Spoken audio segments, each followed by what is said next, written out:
WLKY Morning News begins with breaking news.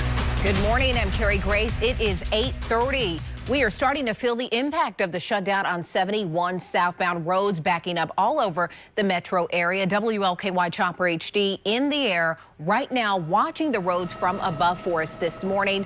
And drivers having to deal with alternate routes, probably some, Suzanne, that they are not used to. Yes. So we are asking them to be patient this morning. Oh, that's absolutely right. And maybe hope that you have a nice boss, too, who doesn't mind if you're perhaps a little bit late, because we are dealing with some significant backups here this morning. Not only on, of course, the Gene Snyder, but also on some of those surface streets as well.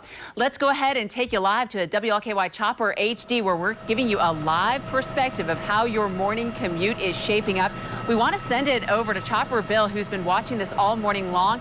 And Bill, I know you're super familiar with this area. How's it looking to you? Well, surprisingly, I-71 southbound north of the Gene Snyder is not as congested as I would have imagined. You can see right here, that is the southbound lanes right here, and you can see those two trucks right there in the center of your screen.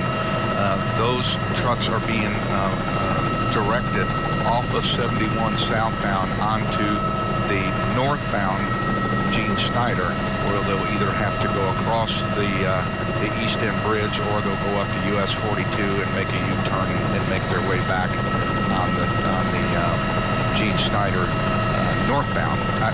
southbound. So what we're going to have Scott Eckhart running the camera in the back here. We're going to show you the Gene Snyder up towards US 42. That seems to be where the most congestion is this morning. As we pull the camera over here, you can see as when Scott starts to push in, the traffic that is going southbound on the Gene Snyder is very heavy in this area. Part of this traffic is folks that are going up to US 42 and making a U-turn. Part of that traffic is getting onto US 42 and going westbound. But as you can see from this shot right here, out in the east part of the county, lots of traffic on the Gene Snyder and US 42. Suzanne, back to you. Thanks a lot, Bill. And so on the left-hand side of your screen, just to give you some perspective, that's the traffic that is heading southbound on the Gene Snyder. On the right-hand side of your screen, that's the traffic that's getting onto 42. It's the Prospect exit, to give you some perspective there.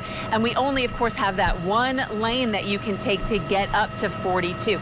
Now, on the left-hand side of your screen, as you're looking at that southbound traffic coming through the tunnels, perhaps coming from southern Indiana here this morning, we are seeing significantly slowed traffic, as Scott Eckhart is showing us. So here's the deal. Because you can't get onto southbound 71, they have a number of pylons and orange barrels out there, so it really narrows the roadway southbound on the Gene Snyder.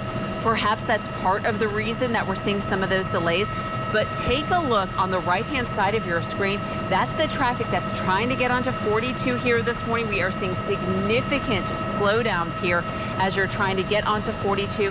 And again, the southbound traffic on the Gene Snyder is slowed significantly as well.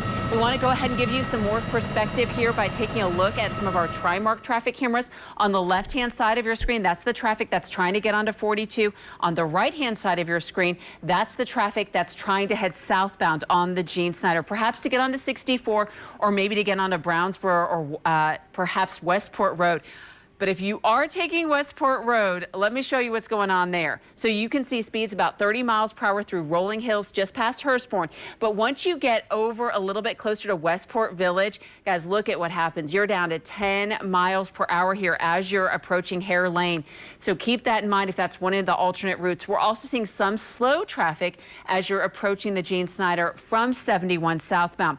Okay, so on 42, look at what's going on there. So this is as you're passing Holiday Manor, right near Northfield. Your speeds drop down to about 10 miles per hour, basically from that 71 overpass. If you're familiar where the George is or the Glenview, speeds are only at about 10 miles per hour right near Lime Kiln. So obviously a lot of people trying to take 42 as an alternate route to then get on to 264. So we're seeing some slow traffic there this morning. So certainly something to keep in mind as you're heading out the door. We're going to be watching for very slow traffic on some of those surface streets, those alternate routes. Maybe the way to go, Alex was showing us earlier, River Road was looking a little bit better, lighter volume. Keep in mind, if there's a problem on River Road, that's going to cause some significant delays as well. So we're going to continue to keep you posted. Yeah, glad that rain slowed down out there so that people won't have to worry, too much about battling the elements and battling the alternate routes as well. But of course, remember to be patient over the next few days. We've got another week of this. We will continue to monitor that for you. Hopefully people get more comfortable with that. And certainly, and you're trying to kind of figure out where your best alternate route is, because 42 may not be the best way to go, considering that we're seeing some of that congestion. Westport Road is really busy. You know, 71 southbound on a perfect day can get really congested in between the Gene Snyder and the Waterston.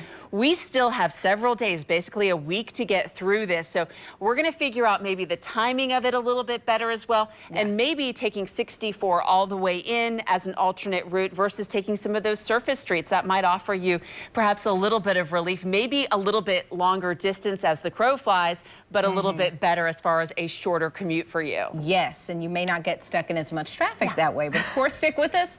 We will try to keep you posted on all of that. And you can always get the very latest traffic and weather on WLKY.com and our mobile app. We'll be back in a few minutes with more.